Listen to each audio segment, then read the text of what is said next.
ابن جوزی نے لکھا ہے سینکڑوں سال پہلے، آج کے کسی عالم کی بات بتاتا تو لوگ انکار کو، سینکڑوں سال کہتے ہیں بلخ میں قحط پڑ گیا، لوگ ہجرت کر کے سمرقند آ گئے، ایک سیدوں کا خاندان بھی آیا،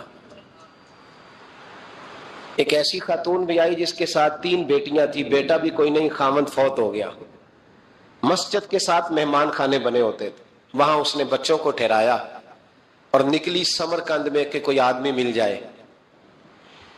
تو وہ سیٹھ صاحب، چودھری صاحب کہنے لگے مجھے کیسے پتا چلے گا تو سید ہے، مجھے بتاؤ، کسی کو چوک میں کھڑا کر کے کہا جائے بتاؤ تو کون ہوتا ہے، اس شخص کا کیا اشر ہوتا ہے، کیا حال ہوتا ہے، کہا کیسے پتا چلے گا؟ تو سید زادی نے اپنا پلو کھولا اور اپنے آنسو دونوں آنکھوں سے صاف کیے تو کہنے لگی اللہ تیرا بھلا کرے، میں ثابت نہیں کر سکتی کہ میں حضور کا خاندان، میرے پاس کوئی دلیل نہیں، میں نہیں بتا سکتی، چل ٹھیک ہے، چلی گئی۔ کسی نے بتایا کہ یہاں ایک یہودی بھی رہتا ہے، وہ بڑا سخی ہے، یا آتش پرست ہے، یا پارسی ہے کافر غیر، سخی بڑا ہے، اس کے پاس گئی، بیٹھی رہی، لوگ بیٹھے تھے، جب چلے گئے تو قریب گئی، کہنے لگی مجبور ہوں، پریشان ہوں، غریب نہیں ہوں۔ کہنے لگا بی بی تجھے کبھی دیکھا نہیں، سمرقند کی اتنی آبادی نہیں، میں سارے شہر، تو کون ہے؟ تو کہنے لگی تعارف نہ ہی پوچھے تو اچھا ہے۔ اس نے کہا چلو اگر پتہ چل جائے تو۔ کہنے لگی میں مسلمانوں کے نبی کی اولاد ہوں، مسلمانوں۔ اس نے کہا پیغمبر خدا کی اولاد؟ اٹھ کے کھڑا ہو گیا، بی بی کو ساتھ لیا، گھر گیا، کہنے لگا جو صاف ستھرا کمرہ ہے نا اسے پھر دھو ڈالو، ایک دفعہ پھر دھو ڈالو۔ کمرہ دھلایا، صاف کرایا، پھر کہنے لگا بی بی میرے برتن زیادہ صاف ستھرے نہیں، میں نئے نہ خرید کے لا دوں۔ پھر نئے برتن لایا، پھر اپنے بچوں سے کہنے لگا اونچا نہ بھولنا، یہ سیدہ فاطمہ کی شہزادیاں آئی ہیں، یہاں کوئی شخص اونچی بات نہ کرے۔ پھر کہنے لگا بی بی جو میرا بالکل طیب اور حلال رزق ہے نا، یہ اس میں سے لنگر ہے، لیکن چونکہ میں غیر مسلم ہوں، مجھے سلیقے نہیں آتے، جیسا تیسا بھی ہو نا اسے قبول کر لینا۔ خاتون کو کہنے لگا یہ گھر ہے، جب تک جی چاہے یہاں رہنا، اور دیکھنا ہو سکے تو رات اپنے نبی سے سفارش کرنا، میرا بھی کوئی مسئلہ، میری بھی کوئی قبولیت کہیں ہو جائے۔ وہ مسلمان کہلانے والا رات کو سویا، کہتے جنت سجی ہوئی ہے، لوگ جنت میں جا رہے ہیں، لائنیں لگی ہوئی ہیں، نبی پاک لوگوں کو جنت میں بھیج رہے ہیں، میں بھی دوڑ کے لائن میں لگ گیا، فرشتے نے میرا بازو پکڑا، کہا پیچھے ہٹ، تو میں دوڑ کے حضور کی بارگاہ میں گیا، میں حضور سارے جنت میں جا رہے ہیں، یہ مجھے نہیں جانے دیتا۔ تو نبی پاک نے فرمایا تو کون ہے؟ کہ یا رسول اللہ میں مسلمان ہوں۔ کہتے حضور مجھ سے فرمانے لگے کوئی دلیل ہے تیرے پاس؟ دلیل ہے کوئی تیرے پاس؟ میں چپ کر گیا، فرمایا میری بیٹی تیرے دروازے پر آ ہی گئی تھی تو دلیلیں پوچھنے لگ گیا تھا۔ میں جا دوڑ جا، سویرے آنکھ کھلی تو گلیوں میں ڈھونڈتا پھرتا ہے، تلاش کرتا پھرتا ہے، کونے کونے میں جاتا ہے وہ سادات کا گھرانہ کہاں گیا، ڈھونڈتے ڈھونڈتے اس غیر مسلم کے دروازے پہ جا کے پہچان لیا تو کہنے لگا خدا کا واسطہ جو تو نے نوکری کی ہے نا ان کی مجھ سے 11 گنا لے لے، یہ سادات کا گھر مجھے دے دے۔ تو کہنے لگا کل تو آتا تو شاید بات اور ہوتی، آج بات اور ہے۔ اس نے کہا مہربانی کر، کہا نہیں نہیں کل تو آتا تو معاملہ اور تھا، آج معاملہ آج اور ہے، رنگ بدل گیا ہے، حالات تبدیل ہو گئے ہیں، اب تو دیکھ تاک کے آیا، جا دوڑ جا۔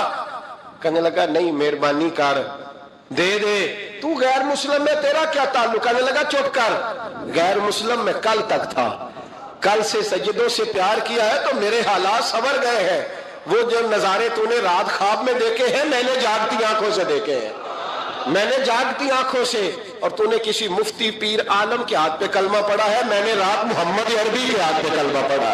حضرت علی فرماتے میں اٹھا، وضو کیا، سنت پڑھی، مسجد چلا گیا، جا کے صف میں بیٹھ گیا، عمر فاروق آئے جماعت کرانے، کہتے عمر نے نماز شروع کی تو مجھے جھٹکا تب لگا جب عمر نے بھی وہی سورت شروع کر دی جو خواب میں سرکار نے پہلی رکعت میں پڑھی۔ میں سمجھا اتفاق ہے، لیکن کہتے ہیں دوسرا جھٹکا جب لگا جب دوسری رکعت میں حضرت عمر نے وہ سورت پڑھی جو حضور نے خواب میں دوسری رکعت میں پڑھی تھی۔ کہتے ہیں میں اب بڑا پریشان ہوں کہ یہ بات کدھر کی کدھر جا رہی ہے۔ مولا علی شیر خدا فرماتے ہیں نماز مکمل ہوئی تو کھجوروں کا ٹوکرا بھی آ گیا۔ فرماتے ہیں اب تو میری حیرت کی حد نہ رہی، حضرت عمر نے ایک کھجور اٹھائی، صاف کی، کھائی، دوسرے صحابی کو، تیسرے کو، چوتھے کو، 15-16 صحابہ کو ملی، مجھے بھی دی۔ کہتے ہیں کھجور کھائی، مزہ بڑا آیا۔ حضور سے تو دوسری مانگنے کو دل کرتا تھا پر مانگی نہیں تھی، ادب تھا۔ عمر سے تو جرانا تھا نا اپنا۔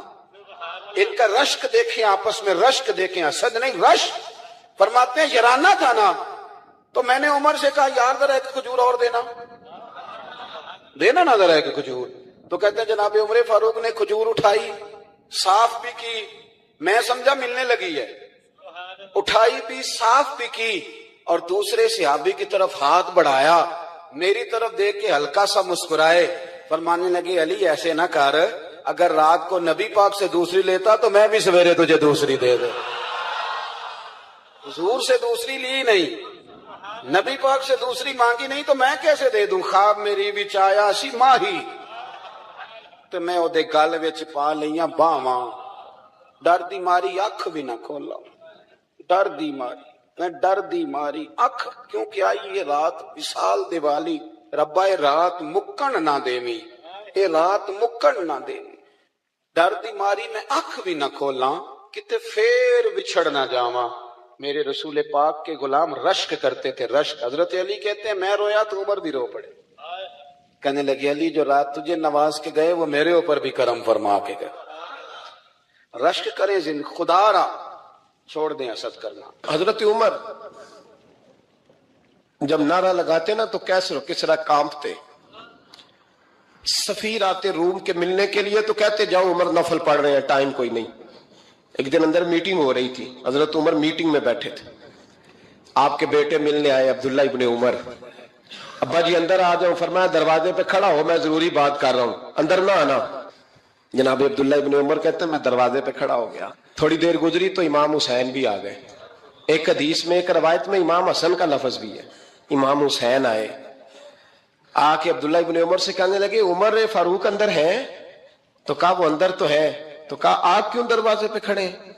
کہنے لگے ابا جی نے کہا ہے یہاں انتظار کرو، میں کوئی ضروری بات کر رہا ہوں، لیکن شہزادے میرے لیے کہا ہے، میرے لیے، آپ جانا چاہیں تو چلے جائیں۔ امام حسین کہنے لگے امیر المومنین کوئی بات کر رہے ہوں گے، میں ظہر کے وقت مسجد میں مل لوں گا، ظہر کا ٹائم آئے گا نا تو میں مسجد میں مل لوں گا۔ یہ کہہ کے چلے گئے۔ حضرت عمر باہر آئے تو حضرت عبداللہ ابن عمر سے کہا کہ کوئی آیا تو نہیں؟ عرض کی حضور حسین ابن علی آئے، حسین ابن علی۔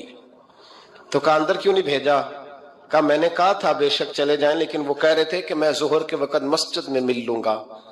تو سیدنا عمر فاروق فرمانے لگے عبداللہ تجھے تیری ماں روئے، حسین کو کیوں واپس بھیجا؟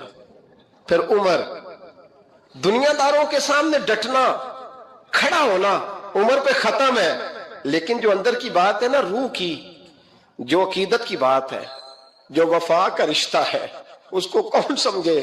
یہ جو روح کی مجبوریاں ہیں، یہ جو وفا کی مجبوریاں ہیں، اسے لوگ کیا سمجھیں؟ انہیں کیا پتا کہ مرشد کے بیٹے کے پیر چومنے میں حسن کیا ہوتا ہے؟ انہیں کیا پتا کہ جب استاد کا بیٹا گھر میں آتا ہے تو دل کرتا ہے مکان بیچ کے اسے دے دیں، اس کے باپ کی نیکیاں بڑی ہیں۔ جناب عمر فاروق دوڑے گئے، امام حسین کے دروازے پہ دستک دی، امام حسین باہر رکھا، شہزادے یار ملنے آئے تھے بغیر ملے کیوں آ گئے؟ عرض کی کہ آپ مصروف تھے، آپ کے اپنے بیٹے بھی دروازے پہ کھڑے تھے تو میں واپس آ گیا۔ امام حسین کہتے ہیں عمر جذبات میں آ گئے، سر سے پگڑی گر گئی، کہنے لگے حسین میرے بیٹے کا اور حسین کا کیا مقابلہ؟ کیا اس کی ماں کا نام فاطمہ الزہرا ہے؟ کیا اس کی نانی کا نام خدیجہ الکبریٰ ہے؟ کیا اس کے نانے کا نام محمد مصطفیٰ ہے؟ اور پھر سر سے پگڑی اتری تھی، اپنے بال زور سے پکڑ لیے، کہنے لگے حسین میں نا مکے میں اونٹ چرایا کرتا تھا اور ڈنڈوں سے مار کھاتا تھا اپنے باپ سے، یہ جو آج ساری دنیا میں عمر کے نعرے لگتے ہیں، یہ تیرے نانے کا صدقہ ہے شہزادے۔ میری وفا اور میری وفا میں جب تیرا دل کرے نا توڑ کے آ جایا کر۔ عمر تو لوگ، ایک دن امام حسین نے آ کے نا جناب فاروق اعظم سے کہا، خطبہ دے رہے تھے بچوں کی طبیعت شروع میں، پتہ نہیں کیا بات آئی امام حسین کے دل میں، کہنے لگے عمر نیچے اترو، یہ میرے نانا کا منبر ہے۔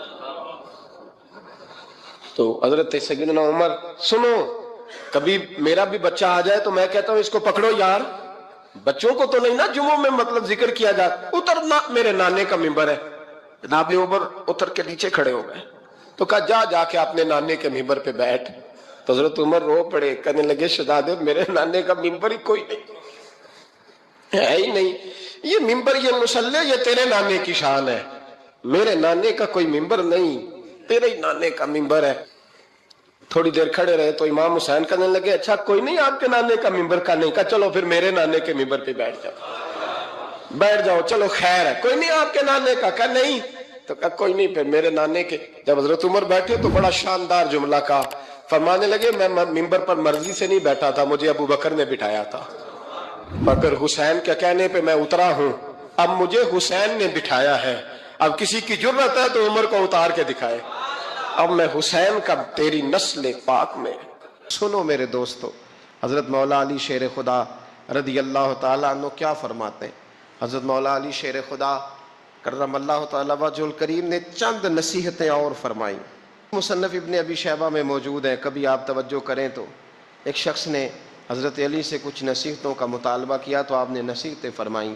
حضرت علی فرمانے لگے اپنے رب کے علاوہ کسی سے امید وابستہ نہ کرنا، اور فرمایا اگر ڈرنا ہوا نا کبھی تو اپنے گناہوں سے ڈرنا، امیدیں اپنے رب سے، اس سے مانگو، اس کے حضور بیٹھو، اس کی ذات پر تم اپنی امیدیں وابستہ کرو، وہ تمہیں نوازے گا، وہ تمہیں دے گا، اور اپنے گناہوں سے ڈرو۔ آج لوگ کس بات سے ڈر رہے ہیں؟ آج خوف کس بات کا؟ موت کا؟ کس بات کا خوف ہے آج؟ یہ سارا کچھ جو بتایا جا رہا ہے، کرایا جا رہا ہے، تو خوف کس بات کا ہے؟ اللہ کا؟ گناہوں کا؟ موت کا؟ صرف موت کا؟ اس بات سے بھاگ رہے ہو جس سے بات ہی نہیں سکتے، اس سے۔ کاش جس دھڑلے سے لوگ موت سے ڈرتے ہیں اتنا اپنے گناہوں سے بھی ڈرتے۔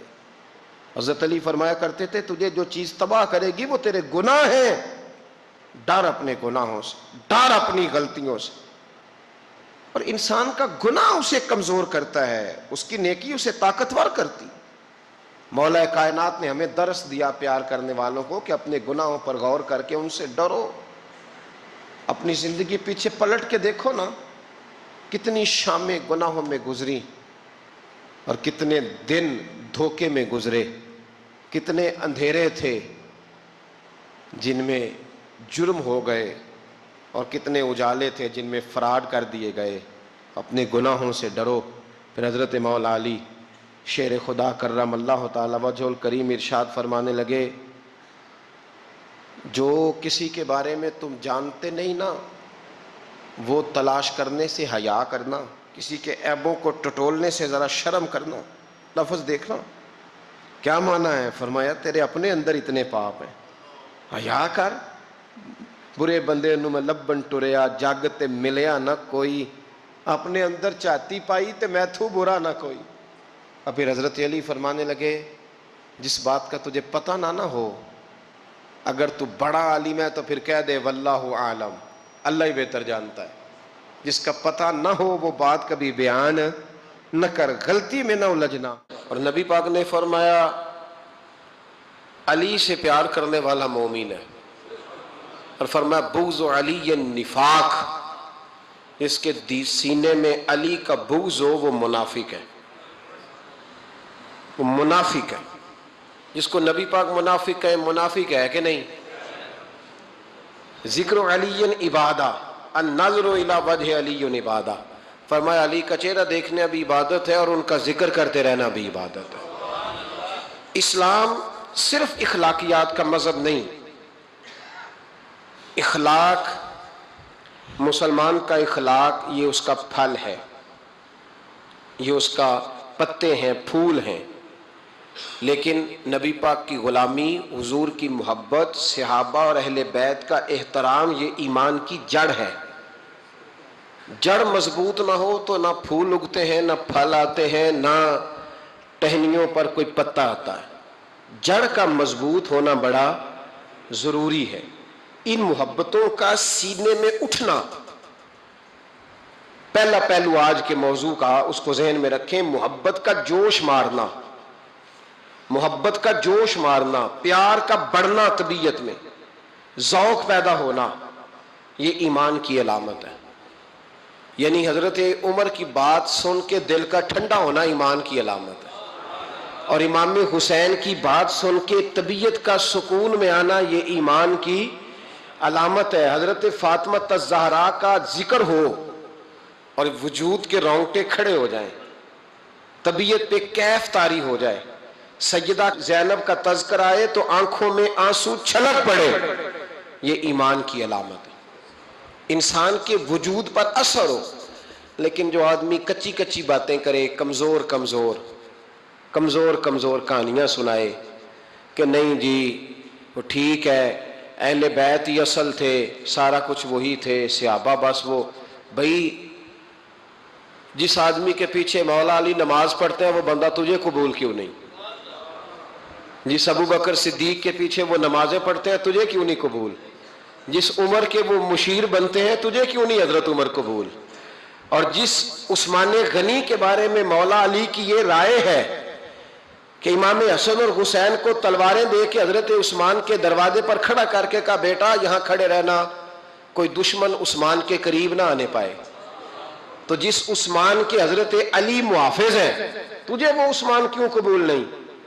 یاد رکھو، ہم لعنت بھیجتے ہیں فرقہ واریت پر، امت کو تباہ کرتے ہیں وہ لوگ جو فرقہ واریت پیدا کرتے ہیں، لیکن آپ کو بتاؤں جس جماعت سے آپ کا تعلق ہے نا، اس جماعت کی امت مسلمہ کو ضرورت ہے۔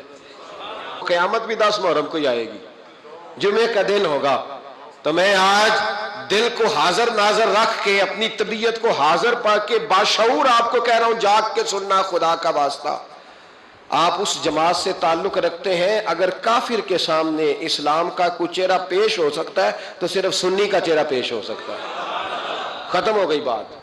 ورنہ کوئی صحابی کا بے ادب ہے، کوئی اہل بیت نبوت کا، آج مجھے کہہ لینے دو، کھول کے کہہ لینے دو۔ لوگ دلیلیں دیتے پھرتے ہیں، کہتے ہیں جی ایک وہ پینٹ کوٹ والا مولوی ہے، اس نے اینک بھی لگائی ہے، داڑھی بھی رکھی ہے، پینٹ کوٹ بھی پہنتا ہے، اس نے جی 1500 بندہ ایک دن مسلمان کر دیا، ایک دن 1000 مسلمان کر دیا، پر پتہ ہے وہ بدبخت کہتا کیا ہے؟ وہ کہتا ہے امیر المومنین یزید رضی اللہ تعالیٰ عنہ، میں کیا کروں اس کے 1500 مسلمان کو یا 2000 اس کے کلمہ، اور وہ جی بڑی دلیلیں دیتا ہے، وہ دلیلیں سنبھال کے رکھے، وہ دلیلیں جو جی بڑے لوگ اس کے ساتھ ہوتے ہیں، تو کربلا کے موقع پر زیادہ لوگ یزید کے ساتھ تھے، زیادہ لوگ، ہم کثرت کے قائل نہیں، ہم حق کے قائل ہیں، ہم اب چھوڑ دو بات، دلائل کی طرف آؤ۔ عجیب تماشا ہے، اور ایک مولوی صاحب اس کی حمایت کر رہے تھے، کہتے نہیں بندہ ٹھیک ہے، وہ بھول گیا تھا، اصل میں قصور عبید اللہ ابن زیاد کا تھا، اصل میں غلطی عمر بن سعد کی تھی، تو یزید کو زیادہ الزام نہیں دینا چاہیے۔ میں نے کہا بڑی تمہاری قریبی رشتہ داری ہے یزید کے ساتھ، تو اللہ سے دعا کیوں نہیں مانگتے کہ تمہارا حشر یزید کے ساتھ کرے؟ مانگنی چاہیے نا دعا، کیا خیال ہے آپ کا؟ ہم الحمدللہ جمعے والے دن مسجد میں بیٹھ کے دعا کرتے ہیں، یا اللہ ہمارا حشر امام حسین کے غلاموں میں کرنا، تو بھی کرنا، جرت کر، جرت ہماری جرت دیکھ، ہم یہ نہیں کہتے ان کے ساتھ کر، ہم کہتے ہیں یا اللہ ہمارا حشر ان کے، ہماری جرت دیکھو، ہم ان کے غلاموں میں، قدموں میں، نوکروں میں بیٹھنے کو دعا مانگ رہے ہیں، یا اللہ ہمارا ان کے غلاموں میں، غلاموں کے، تو بھی جرت کر دلیری، کر جرت، کہ یا اللہ میرا حشر یزید کے ساتھ کر دلیری، اگر اتنا ہی اچھا تھا تو۔ بے شرمو، اتنا ظلم نہ کرو، اتنی زیادتی، اتنا ظلم نہ کرو، یہ ظلم ہے۔ امام حسین جمعے والے دن خطبہ پڑھنے لگے، جمعے سے پہلے امام حسین نے خطبہ پڑھا، اور آپ نے ایک جملہ کہا جو ہمیشہ یاد رکھا جائے گا. آپ نے فرمایا یزید کو جا کے بتا دو کہ مجھ جیسا تجھ جیسے کی بیعت نہیں کر سکتا. او کیا فکرہ ہے امام علی مقام کا. فرمانے لگے مجھ جیسا تجھ جیسے کی بیعت. اور آپ فرمانے لگے بتاؤ اس وقت پوری دنیا میں کوئی نبی کا نواسا موجود ہے میرے سوا؟ حضرت آدم سے لے کر مصطفیٰ کریم تک اس وقت پوری دنیا میں کوئی نبی کا نواسا ہے؟ اور فرمایا اگر میں ہی ہوں پوری کائنات میں. لوگ کہتے ہیں فلانا علامہ صاحب کی تبلیغ بڑی ہے. ہم سے بڑا کون ہوگا تبلیغ کی بات کرنے والا؟ لیکن ڈرو اللہ سے, ڈرو, گمراہ نہ کرو قوم کو. یہاں تباہی اتر گئی ہے. کوئی بڑی داڑھی رکھ کے معاذ اللہ تعالیٰ اہل بیت کے بارے میں بکواس کرتا ہے, اور کوئی بالکل داڑھی مڈا کے ننگا سر کر کے ممبروں پہ ناچتا ہے اور صحابہ کے بارے میں بکواس کرتا ہے. میرے مصطفیٰ کے پاس اگر ابو بکر آئے ہیں تو وہ بھی شان والے ہیں, اور اگر بی بی عائشہ صدیقہ ان کے بستر پہ رہی ہے تو وہ بھی شانوں والی ہے. مولا علی شیر خدا کے بارے میں جو بات کرے پکا بے ایمان ہے. عجیب تماشا لگ گیا ہے جی. جو رب نبی پاک کے جسم کے قریب مکھی نہیں آنے دیتا وہ گندا بندہ حضور کے قریب آنے دیتا ہے. عجیب تماشا ہے. امت کو تباہ کر رہے ہو, کافر کو موقع دے رہے ہو یہ کہنے کا کہ تمہارے نبی کے پاس بیٹھنے والے ٹھیک نہیں تھے. اگر حضور کے پاس بیٹھنے والے ٹھیک نہیں تھے تو بعد والے کیسے ٹھیک ہو گئے؟ تو یہ باز آنا چاہیے ان بے شرموں کو. یہ امت میں تفرقہ ڈالتے, بے حیائی کرتے. سنو اور یاد رکھو, حضرت امام حسین نے خطبہ پڑھا نا جب جمعے والے دن, فرمایا مجھے پہچانو تو میں کون ہوں؟ تو عمر بن سعد بولا پکے نمازی بولے. عمر بن سعد کہنے لگا حسین جلدی کر ہمارا جمعہ لیٹ ہو رہا ہے. بلے ہو نمازیو, جلدی کر ہمارا. آئے ہائے کیا نماز ہے. یعنی نبی پاک کے نواسے کو شہید کریں گے اور شہادت کے بعد جمعہ پڑھیں گے اور نماز میں کہیں گے اللہم صلی علی محمد و علی آل محمد. ان کو شہید کر کے قتل کر کے جمعے کا خطبہ دیا جا رہا ہے اور نماز پڑھی جا رہی اللہم صلی علی محمد و علی. تو میرا سنی بڑا بھولا ہے, کہتا ہے جی وہ زیادہ نمازیں پڑھتے ہیں. تو زیادہ نمازیں تو عمر بن سعد بھی پڑھتا تھا. تو بھولا او خدا کے. دیکھیں نا جتنی نماز کی اخلاق کی بات شاید میں کرتا ہوں, آپ کو جماعت میں کم لوگ ملیں گے, لیکن یاد رکھنا نماز عقیدہ نہیں, روزہ عقیدہ نہیں. عقیدہ حسین ہے, عقیدہ حسن ہے, عقیدہ علی ہے, عقیدہ عثمان غنی ہے, عقیدہ عمر فاروق ہے. میں اس شخص کو کیا کروں؟ مجھے اس شخص کی کیا ضرورت ہے جو ممبر پہ بیٹھ کے کہتا ہے حسین ابن علی باغی تھے؟ وہ شخص, اس کی نماز روزہ حج زکات دیکھا جائے گا. آؤ قرآن مجید سورہ شورا آیت نمبر 23, گھر جا کے قرآن مجید کھولو, یہ والی آیتیں بھی پڑھا کرو, یہ والی بھی کھولا کرو. صحابہ جمع ہو کے نبی پاک کے پاس آئے, عرض کی یا رسول اللہ صلی اللہ علیہ وسلم آپ کے خرچے زیادہ ہیں, آمدن کا ذریعہ کوئی نہیں. جس طرح آج لوگ ہر پیر صاحب سے نہیں پوچھ رہے, علامہ صاحب سے, کہ آپ کام کوئی نہیں کرتے, کپڑے پھر بھی سفید پہنتے ہیں, کیا ذرائع آمدن ہے, پھر بھی آپ گاڑی میں گھومتے ہیں. ہمارا تو پروگرام تھا مولوی بھوکا مر جائے, پر اس کے پاس آتے ہیں تو یہ تازی چائے پلاتا ہے. کیا مطلب, کس طرح کا رویہ ہے؟ صحابہ کے بار وہ یہ نہیں سوچتے تھے آتے کہاں, وہ کہتے تھے آگے بڑھ کے حصہ ڈالیں. وہ سارے آگے بڑھے, کہا یا رسول اللہ صلی اللہ علیہ وسلم اخراجات زیادہ ہیں, ذرائع آمدن بظاہر کوئی نہیں. نذرانوں پہ اعتراض نہ کیا کرو, نذرانہ دینا نبی پاک کی سنت ہے, نذرانہ قبول کر لینا نبی پاک کی, بولو, حضور کی سنت ہے. تو صحابہ جمع ہو کے آئے, ایک جگہ پہ میٹنگ کی, کہا تھوڑے سے پیسے ہر مہینے پیش کریں گے. تو حضور سے بات کون کرے گا پیسوں کی؟ کہا ہم نے نہیں کرنی, نبی پاک کے چچا جناب عباس کریں گے. حضرت عباس رضی اللہ تعالیٰ عنہ کے ذمے لگایا گیا. جناب عباس آئے, حضرت عباس رضی اللہ تعالیٰ عنہ پیسے لے کے آئے, اور سیانے بندے تھے, انہوں نے بڑی سمجھداری والی عقل مندی والی بات چھیڑی. یہ نہیں کہا کہ حضور ہم یہ نذرانہ دیں گے. کہنے لگے یا رسول اللہ ہمیں پتہ ہے آپ کی مذہبی مصروفیت اتنی ہے کہ آپ کو ٹائم نہیں ملتا کاروبار کرنے کا.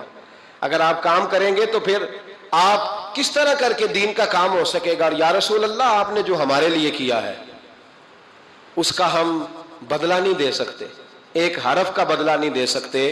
حضور یہ تھوڑا سا نذرانہ ہر مہینے لایا کریں گے, قبول کر لیں. نبی پاک کے سامنے رکھا ہی تھا کہ اللہ کا قرآن بول پڑا.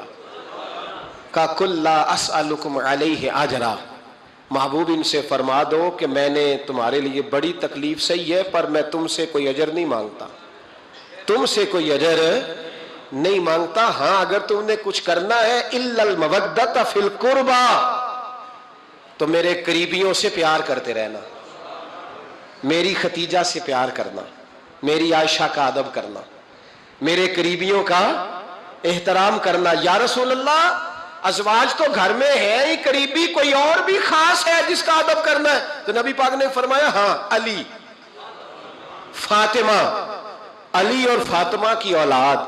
فرمایا ان کا ادب کرتے رہنا، اس کا مطلب یہ ہوگا کہ تم نے میرے ساتھ بڑا ہی اچھا سلوک کیا ہے. کہا ان کا ادب کرنا، جناب علی، سیدہ فاطمہ اور دونوں کی ان کا ادب کرنا فرائض دین، اہل بیت کا ادب کرنا فرائض. کچھ لوگ کہتے ہیں کچھ لوگ جی سید بن گئے ہے نہیں، پر تو میں کہ جڑے بن گئے انہوں نے اللہ آپ ہی پوچھ لے گا، تو ادب کر. جڑے بن گئے نے اللہ، شیخ الاسلام والمسلمین حضرت خواجہ قمر الدین سیالوی رحمت اللہ تعالی علیہ، دو بندے خواجہ صاحب سے ملنے آئے تو ان کو پتا تھا کہ خواجہ صاحب سیدوں کا بڑا احترام کرتے ہیں. اعلیٰ حضرت فاضل بریلوی کا جب عرس ہوتا ہے نا بریلی شریف، تو سیدوں کو سٹیج پہ بٹھایا جاتا ہے اور بڑے بڑے عالم نیچے بیٹھتے. تو دو بندے آ گئے، کچھ لینے کچھ مانگنے، تھے فرار دونوں.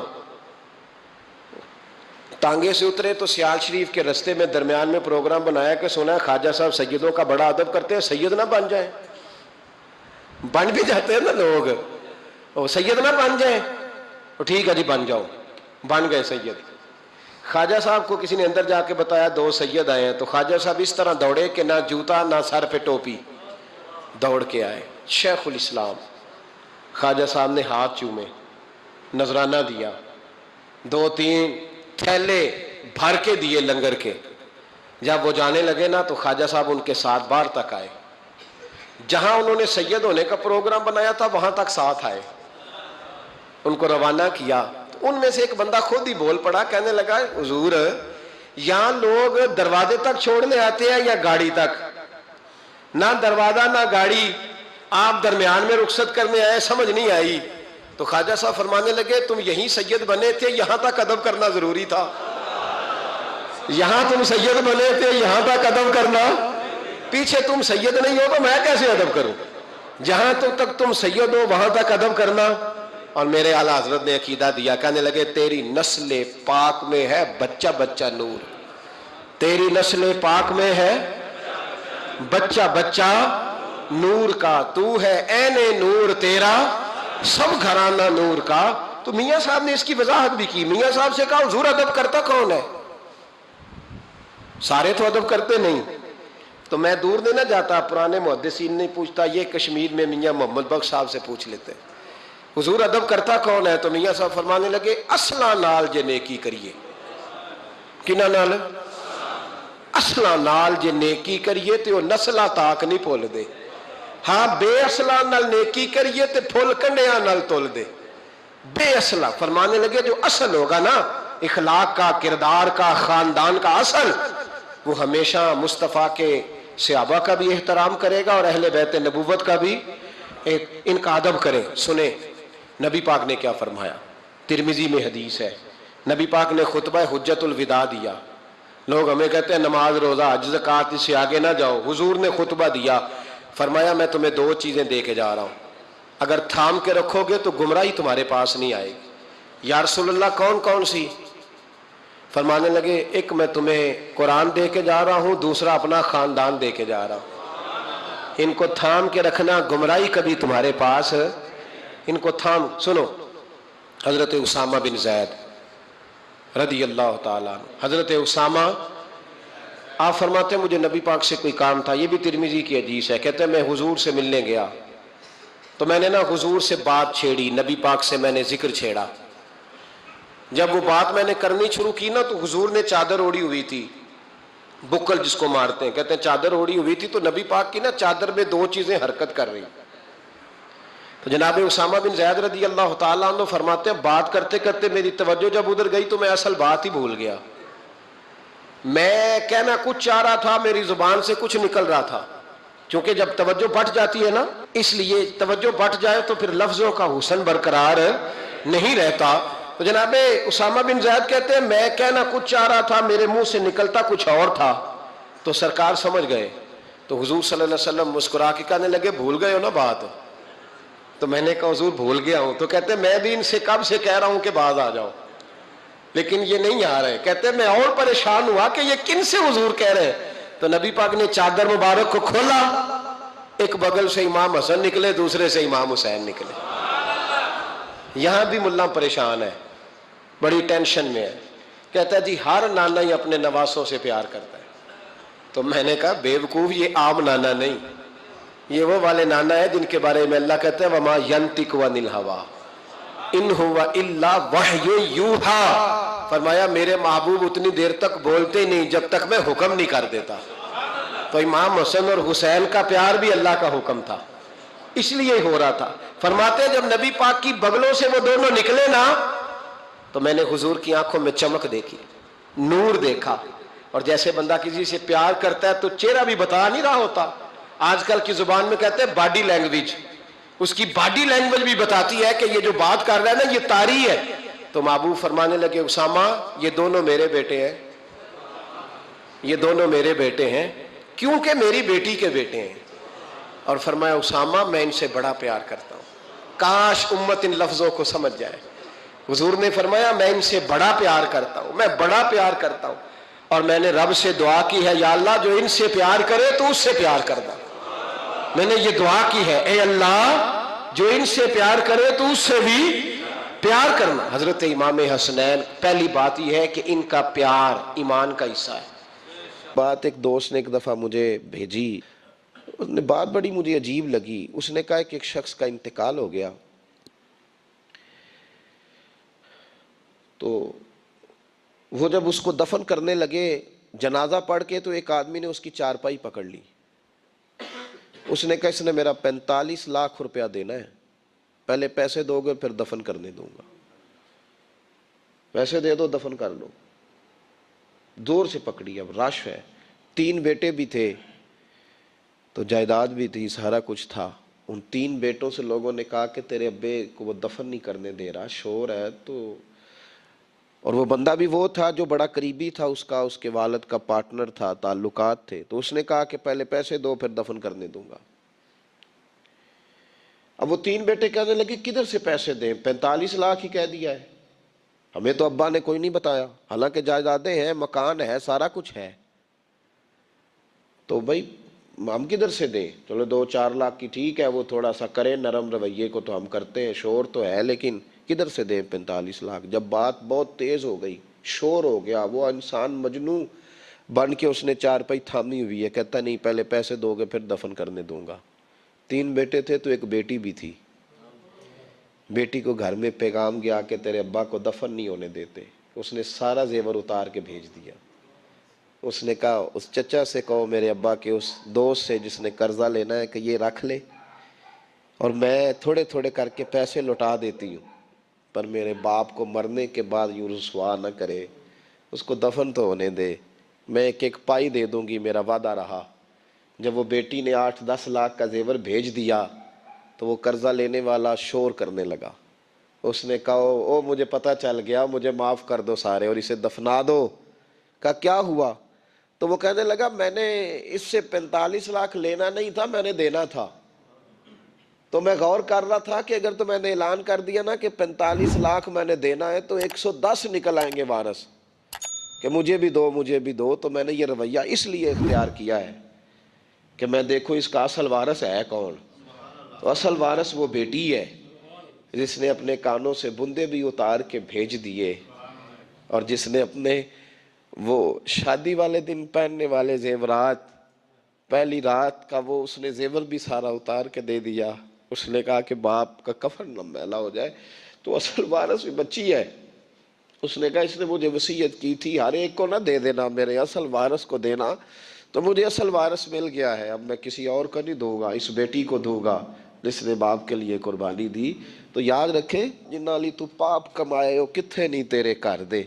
تو اس لین دین کے معاملات اپنے صاف ستھرے رکھیں، ان کے اندر کسی قسم کی وہ چیز نہ پیدا کریں کہ جو ہمارے لیے بڑی باعث پریشانی بن جائے۔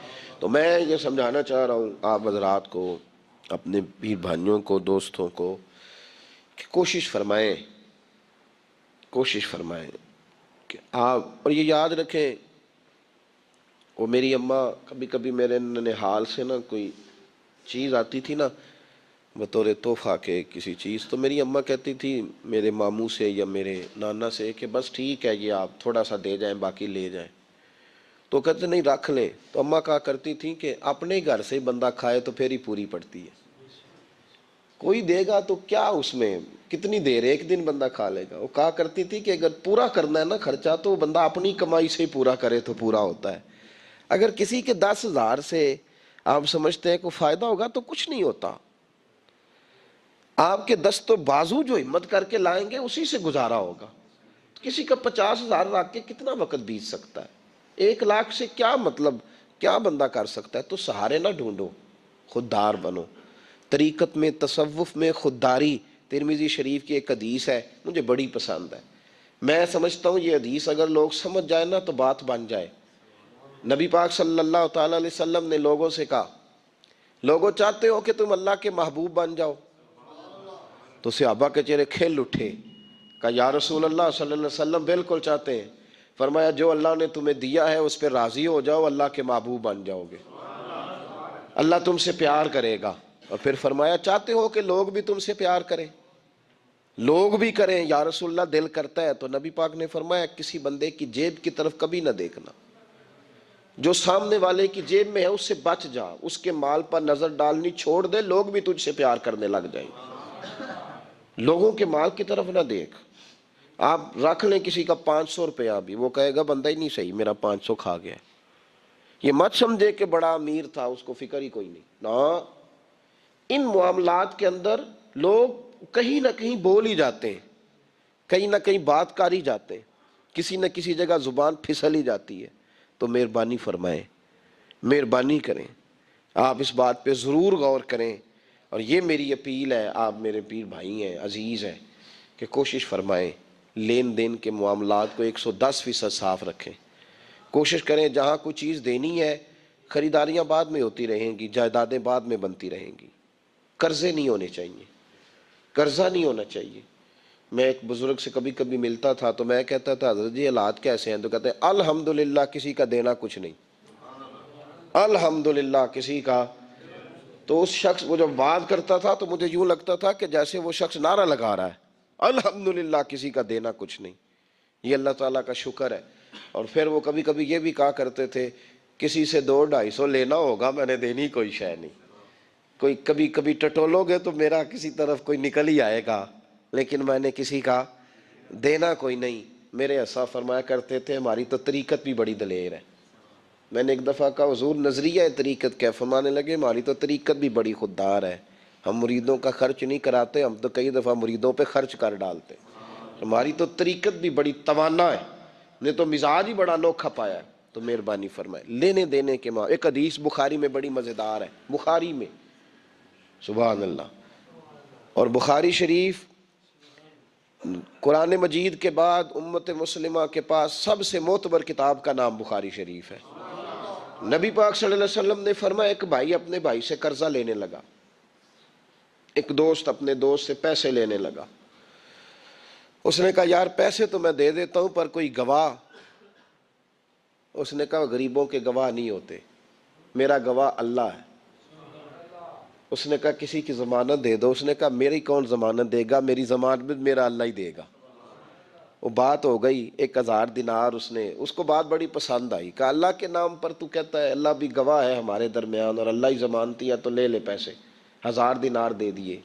اب وہ بندہ دریا کے پار چلا گیا، محنت۔ یہ دیکھیں اب اس حدیث سے آپ درس دیکھیں، یہ حکایت نہیں، یہ میرے رسول پاک کا بیان کیا ہوا فرمان ہے۔ اس کی صداقتوں پہ دیکھیں، اور بخاری کی حدیث کے جملے کتنے حسین ہیں۔ نبی پاک صلی اللہ علیہ وسلم نے فرمایا وہ جس نے پیسے لیے بطور قرضہ وہ دریا کے پار چلا گیا، محنت مزدوری کرتا رہا، جب مقررہ وقت آیا تو اس نے 1,000 دینار جو وعدہ کیا تھا کہ فلاں تاریخ کو دے دوں گا، اس تاریخ کو اس نے 1,000 دینار لیے اور دریا کے کنارے پہنچ گیا کہ مجھے کشتی ملے تو میں اس تک پہنچاؤں، لیکن اس نے اتفاق کہ اس دن کشتی کوئی نہ ملی، بڑا انتظار کیا، کشتی کوئی نہ ملی۔ اس نے ایک لکڑی لی، لکڑی کو اندر سے پھاڑا، موٹی لکڑی ہوتی ہے نا بانس کی طرح، اس کے اندر سوراخ بن جاتا ہے، جگہ بن جاتی ہے، اس نے اندر سے اس کی کھدائی کی، اس کے اندر اس نے 1000 دینار رکھا اور ایک رکا رکھا کہ بھائی میں پہنچنا چاہتا تھا لیکن مجھے کشتی نہیں ملی تو میں 1000 دینار رکھ رہا ہوں، جس رب کی ضمانت پر میں نے لیے تھے مجھے امید ہے رب تجھ تک پہنچا دے گا، مجھے امید ہے اللہ پہنچا دے گا تیرے تک، مجھے امید ہے رب پہنچائے گا۔ یہ کہہ کہ اس نے اس کو بند کیا کسی کپڑے کے ساتھ اور بند کر کے دریا میں ڈال دیا۔ اب وہ انتظار کرنے لگا، وہ جو شخص تھا وہ بھی کنارے آیا کہ آج اس کا وعدہ ہے، اس نے آنا ہے۔ دینے والے کو ٹینشن ہوتی ہے تو میرے خیال ہے لینے والے کو بھی بہت زیادہ ہی ہوتی ہے کہ آج لینے، وہ آ گیا کنارے پہ کہ آج پیسے آنے، لیکن کوئی شے نہ آئی۔ ایک لکڑی بہتی ہوئی آئی تو اس نے اٹھائی لکڑی کا، چلو پیسے نہیں ملے تو ایندھن تو ملا ہے نا، گھر جا کے لکڑی جلا کے روٹی تو پکائیں گے نا۔ وہ لکڑی اٹھا کے گھر لایا، گھر لا کے جب اس کو چھیلا، توڑنے لگا کہ ٹکڑے کر کے اس سے آگ جلاتا ہوں، اس نے کھولی تو اندر سے رکا بھی نکل آیا اور 1000 دینار بھی نکل آیا۔ رب کریم کا انداز دیکھو کہ دریا کتنا چوڑا ہوتا ہے، اور جو کاغذ ہوتا ہے وہ پگھل جاتا ہے دریا کے اندر، لفظ مٹ جاتے ہیں، لیکن ہر چیز کو بحفاظت میرے رب کریم نے پہنچا دیا۔ اس نے جب اس کو کھولا نا تو 1000 دینار بھی نکل آیا، مقررہ وقت پہ اسے پیسے بھی مل گئے، وہ بڑا راضی ہوا۔ اب یہ بندہ آیا کچھ دنوں کے بعد دوبارہ 1000 دینار کا اور بندوبست کر کے لایا، پتہ نہیں اس تک پہنچے کہ کہیں گم ہو گئے، 1000 دینار کا اور بندوبست کر کے لایا۔ معصوم آمنہ، حبیب کبریا، سید کون مکان صلی اللہ علیہ وسلم کس حسن کے ساتھ اپنی امت کو حسین اخلاق سکھا رہے ہیں۔ نبی پاک علیہ السلام فرمانے لگے غلاموں، وہ ایک اور 1000 دینار لے کے دروازے پہ آیا اور دستک دے کے کہنے لگا میرا رب گواہ ہے کہ میں نے کوشش کی تھی پر مجھے کشتی نہیں ملی، میرا رب گواہ ہے کہ میں نے ہمت کی تھی پر موقع نہیں ملا، اللہ جانتا ہے جس رب کی ضمانت پہ میں نے تجھ سے پیسے لیے کہ میری کوشش پوری تھی پر موقع نہیں ملا، میں آیا ہوں پیسے رکھ لے۔ اس نے کہا اگر اللہ تیرے اور میرے درمیان گواہ تھا پھر وہ کریم بھی بڑا ہے، تو نے دریا میں ڈالے تھے تو رب کریم نے باحفاظت مجھے پہنچا بھی دیے، اور تیری عزتوں کو اس نے برقرار رکھا ہے، میرے دل میں تیری گویا قدر بڑھ گئی ہے۔ او بھائی، جو رب کریم پہ بھروسہ کرے، جو اللہ پہ بھروسہ کرے اور ارادہ کرے، اور اسی طرح کی ایک اور حدیث سیاستہ میں موجود ہے، نبی پاک صلی اللہ علیہ وسلم نے فرمایا ایک بندے کا ارادہ تھا قرضہ دینے کا، اس کا پروگرام تھا واپس کروں گا پیسے، محنت کر رہا تھا، جدوجہد کر رہا تھا، کوشش تھی، وہ نیت اس کی صحیح تھی، دبانے کا 1% بھی ارادہ نہیں تھا، کوشش جاری تھی، ہمت کر رہا تھا، فوت ہو گیا۔ یا رسول اللہ اب کیا بنے گا؟ اگر صوفیاء اس حدیث پہ وجد کرتے ہیں، وجد آتا ہے ان لفظوں پہ، اب کیا بنے گا؟ تو میرے محبوب فرمانے لگے قیامت کے دن اللہ اپنی رحمت سے اس کے قرضے ادا فرما دے گا۔ دیکھو اتنا بھی کوئی خوش نصیب ہے جس کے اللہ قرضے ادا کرے، اتنا بھی کوئی خوش قسمت ہے رب جس کے قرضے دے، اللہ کہے مجھ سے لے لے چل یار رہنے دے۔ او بھائی ان لفظوں کو دیکھیں نا، جس سے مبارکہ میں سرکار دو عالم صلی اللہ علیہ وسلم نے فرمایا قیامت کے دن 2 بھائی، ایک بھائی پہلے انتقال کر گیا، ایک بعد میں فوت ہوا، جو پہلے چلا گیا اس کے کچھ حقوق بعد والے نے دینے تھے، سمجھ لے کچھ قرضے تھے، اب وہ پہلے فوت ہوا، اسے بعد میں احساس ہوا، اس نے کوشش بھی کی، معافیاں بھی مانگی، لیکن اب وہ فوت ہو چکا تھا۔ تو نبی پاک صلی اللہ علیہ وسلم فرماتے ہیں قیامت کے دن چونکہ یہ معافیاں بھی مانگتا رہا، توبہ بھی کرتا رہا، بڑی اس کو صحیح احساس ہو گیا، ندامت والی توبہ کی، لیکن اب جس کا حق تھا وہ تو فوت ہو گیا، اب کیا کرے؟ تو محبوب فرمانے لگے فوت ہوگا نا، جس نے دینے تھے پیسے، جس کے ذمے حقوق تھے، لیکن وہ جس کے دینے تھے وہ تو چلا گیا، سمجھ لیں کوئی وارث بھی نہیں، تو فرمایا جب یہ فوت ہوگا تو قیامت کے دن جو پہلے فوت ہوا تھا وہ مقدمہ کرے گا کہ یا اللہ اس نے میرا مال دبایا، میرے پیسے لے کے دے، تو رب کریم فرمائے گا چل یہ بڑیاں معافیاں مانگتا رہا، اسے معاف کر دے۔ اللہ فرمائے گا، وہ کہے گا نہیں یا اللہ مجھے بڑا ستایا، مجھے بڑی تکلیف دی، میرے حقوق ضائع کیے، میں نہیں معاف کرتا۔ تو رب کریم فرمائے گا ذرا اوپر اٹھنا، چل بعد میں بات کرتے ہیں، اٹھ تو صحیح، وہ جنت میں ایک محل بنا ہوا ہے، ذرا اس کی طرف تو نظر ڈال۔ اس نے نظر ڈالی تو یہاں تو کوئی اچھا انجینئر بنائے کوئی مکان تو نظر جو ہے وہ ہٹتی نہیں، تو جس مکان کو رب تیار فرمائے، جس کو اللہ بنائے، اس سے نظریں کیسے ہٹتی ہوں گی؟ اس نے دیکھا تو دیکھتا ہی گیا، دیکھتا ہی گیا۔ عرض کرنے لگا مولا یہ کس کا مکان ہے؟ تو محبوب علیہ السلام فرماتے ہیں رب کریم نے فرمایا اس کا ہے جو اس کی قیمت دے گا۔ کہا یا اللہ کون قیمت دے گا؟ فرمایا تو بھی دے سکتا ہے۔ یا اللہ میں غریب فقیر میں کیسے قیمت دوں؟ تو اللہ فرمائے گا چل تو اپنے بھائی کو معاف کر دے، میں محل تجھے دے دیتا ہوں، تو معافی دے دے، محل تیرا ہوا۔ تو حضور فرماتے ہیں 3 دفعہ بولا، کہنے لگا یا اللہ میں نے معاف کیا، یا اللہ میں نے معاف کیا، یا اللہ میں نے معاف کیا۔ تو اللہ فرمائے گا پھر بھائی کا بازو پکڑ، وہ ایک محل نہیں، وہ ایک ہی نقشے کے 2 بنائے ہوئے ہیں، اس کا بازو پکڑ، دونوں جنت میں چلے جاؤ، میں نے تم دونوں کے لیے گھر بنا دیا ہے۔ ہم جو مدینے آ گئے ان کے کرم کی بات ہے، ہم جو مدینے آ گئے ان کے کرم کی بات ہے، اپنی مراد آ گئے ان کے کرم کی بات ہے، ایسے کہاں نصیب تھے، ایسے کہاں نصیب تھے، مجھ سے گناہ گار کے دل کو جگمگا گئے ان کے کرم کی بات ہے، ہم جو مدینے آ گئے ان کے کرم کی بات ہے، پردے جو تھے پڑے ہوئے،